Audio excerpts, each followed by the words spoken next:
Hola chicos y chicas, buenas noches. Bueno, el día de hoy vamos a dar un repaso a lo que es el Simple Present. Déjenme nada más cambiar el color para ir marcando. Vamos a dar un repaso a lo que es el Simple Present. También vamos a dar un repaso a lo que son los posesivos, los sustantivos contables, no contables, los cuantificadores, there is, there are y al pasado simple. Vamos a comenzar el repaso con el presente simple. El presente simple o simple present en inglés, bueno, pues ya saben que tiene dos variantes. Cuando utilizamos el verb to be, que nos va a servir para hablar de la edad, de la profesión y, bueno, de las características, ya sea de una persona, objeto o animal. Y cuando lo utilizamos con un verbo regular. Pero primero vamos a ver cuándo se utiliza con el verb to be. El verb to be tiene tres conjugaciones, am, is y are. Am, la conjugación am, la vamos a utilizar con el pronombre I, is con he, she, it, y are la vamos a utilizar con you, we y they. ¿Ok? Después de esto, vamos a ver la estructura. La estructura, bueno, ya saben que existen tres estructuras básicas más una, perdón, más una que es agregada. La primera estructura, que es la estructura afirmativa, es sujeto, verb to be, que puede ser am, is, are, dependiendo del sujeto, más el complemento. ¿Ok? Cuando es una estructura negativa, una oración negativa, es prácticamente lo mismo que lo que acabamos de ver, solamente hay que agregar después del verb to be la partícula negativa not. Esta partícula negativa. Y si es una pregunta, cambiamos la posición del verb to be con la del sujeto. Comenzamos con el verb to be, seguido del sujeto, más el complemento. Recuerden que este tipo de preguntas nos arrojan respuestas de sí y de no. Son preguntas cerradas. Ahora, que si queremos obtener una respuesta más elaborada, o es decir, algo que no sea sí y no, podemos utilizar las WH question. ¿Cuál es la estructura para esta pregunta? WH question, verb to be, sujeto más complemento. Dependiendo de la WH question que utilicemos, es el tipo de información que vamos a obtener. Ahora, el siguiente punto es cuando el presente simple no se presenta junto al verb to be, pero se presenta junto a los verbos regulares. En este caso, pueden ser verbos como eat, walk, run, sleep, que es comer, caminar, correr o dormir. Puede ser cualquier otro verbo que no sea el verb to be. Vamos a utilizar bueno, los usos que va a tener este tiempo verbal es para hablar de acciones que se repiten, que son una constante, o para hábitos que tenemos. ¿Ok? Su estructura afirmativa es sujeto más verbo más complemento. Su estructura negativa es el sujeto más el auxiliar do or does, más la partícula negativa not, más el verbo, más el complemento. Después tenemos, bueno, recuerden que el auxiliar do se utiliza con I, you, we y they, y el auxiliar does se utiliza con he, she, it. Entonces, dependiendo del sujeto, es el auxiliar que vamos a utilizar. Y cuando es una pregunta, vamos a utilizar la siguiente estructura. Comenzamos con los auxiliares, seguido del sujeto, más el verbo, más el complemento. Ahora, lo mismo. Dependiendo del sujeto, es si vamos a utilizar do or does. ¿Ok? Este tipo de preguntas también arroja respuestas de sí y de no, yes, no answers. Si queremos respuestas un poco más elaboradas o queremos información extra, tenemos que utilizar una WH question, que bueno, su estructura viene siendo la misma. WH question más do or does, más sujeto, más verbo, más complemento. Ahora, en la parte de complementos podemos utilizar las expresiones de tiempo. Recuerden que las expresiones de tiempo son expresiones que solamente se pueden utilizar con el tiempo del cual estamos hablando, en este caso, el presente simple. Algunas de estas expresiones son usually, always, often, las cuales nos ayudan a hablar de que algo se está repitiendo, algo está en una constante. Seguido este tema, vamos a ver lo que son los posesivos. Podemos tener adjetivos o pronombres, dependiendo el uso que le querramos dar, es el que vamos a utilizar. Aquí a continuación hay una tabla de equivalencias de los adjetivos y pronombres posesivos. No sabemos que para I su adjetivo posesivo es my y su pronombre posesivo es mine. Your, yours, his, his, her, hers, its no tiene pronombre posesivo. Por eso está así. Our, ours, your, yours, their, theirs. Ahora, los adjetivos posesivos indican posesión. ¿Ok? Es para hablar de que algo me pertenece o algo le pertenece a alguien más. Por ejemplo, this is my computer. Aquí estoy indicando que la computadora me pertenece a mí. ¿Por qué a mí? Porque recuerden que my es el adjetivo posesivo de I, de yo. Sin embargo, si queremos utilizar un pronombre posesivo, bueno, estos pronombres, los pronombres posesivos, se utilizan para evitar la repetición en la oración. Por ejemplo, this is my computer, this is my computer. Y viene alguien y pregunta, whose computer is this? Yo respondo, it is mine. Para no volver a repetir, it is my computer.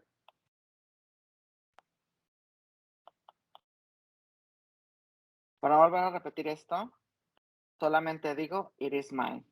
Con esto ya estoy diciendo que me pertenece a mí. Los pronombres posesivos se utilizan para evitar la repetición de lo que ya estamos hablando. Después de esto, vamos a ver los sustantivos contables y no contables. Los sustantivos contables es muy sencillo. Son los que se pueden contar sin la necesidad de utilizar una unidad de medida, ya sea kilos, gramos. Los que no necesitan unidades de medidas son los que se pueden contar. Estos sustantivos, los contables, tienen tanto forma en singular como forma en plural y utilizan los artículos a o en su forma en singular. A o en, recuerdan, equivale a un, uno, una, ¿ok? Equivalen a estos, al un, uno, una, uno, ¿ok? Y ahora los sustantivos no contables son los que no se pueden contar, son los que necesitan una unidad de medida para poder contarse, ya sea kilogramos, litros, tazas, cucharas, vasos, etc. ¿Ok? Aparte, los sustantivos no contables no tienen forma en plural, solamente existen en singular y no se puede utilizar a o en. Esto no se puede utilizar solamente con los contables. Ahora, algunos sustantivos contables, pues puede ser dog, cat, house, table, apple. Si se dan cuenta, tienen su forma en plural. Dogs, cats, houses, tables, apples. Y algunos ejemplos de sustantivos no contables son milk, water, juice, soda, sugar, time, soup, floor, air, bread, rice. ¿Ok? Ahora, para preguntar por la cantidad. Si estamos preguntando por la cantidad de un sustantivo contable, vamos a utilizar how many. How many apples? Many apples do you have? How many apples do you have? ¿Cuántas manzanas tienes? Y si estamos preguntando por la cantidad de un sustantivo no contable, utilizamos how much. How much sugar do you have? ¿Cuánta azúcar tienes? 1 kilogram, 2 kilograms, and so on, etc. ¿Ok? Recuerden, los contables se cuentan sin necesidad de unidad de medidas, tienen singular y plural, y los no contables necesitan una unidad de medida y solamente tienen forma en singular. Ahora, para hablar de que hay algo, para hablar, hacer oraciones o afirmaciones sobre cantidad. En español no tenemos esta distinción, pero en inglés sí la tenemos. En inglés hay una distinción para hablar de I en singular y I en plural, que es there is y there are. ¿Ok? Por ejemplo, there is an apple on the table. Estoy diciendo que hay una manzana en la mesa. ¿Ok? Una, que vale a una. Y si estoy hablando de que hay más de una manzana, debo utilizar there are 3 apples on the table. Tengo que utilizar el número más pues el sustantivo contable en plural. ¿Ok? La estructura es there is más artículo a or an más artículo del que hablamos más el complemento. Si fuera con there are, en vez del artículo, tendría que utilizar el número de los objetos de los que estoy hablando. ¿Ok? La forma negativa, there is not or there aren't. There are not, más el número de objetos. ¿Ok? Y la forma en pregunta, is there o are there. ¿Ok? Ya saben, si es en plural, solamente funciona con los sustantivos contables. There is, funciona tanto con contables como con no contables. Y there are solo funciona con contables en plural. ¿Ok?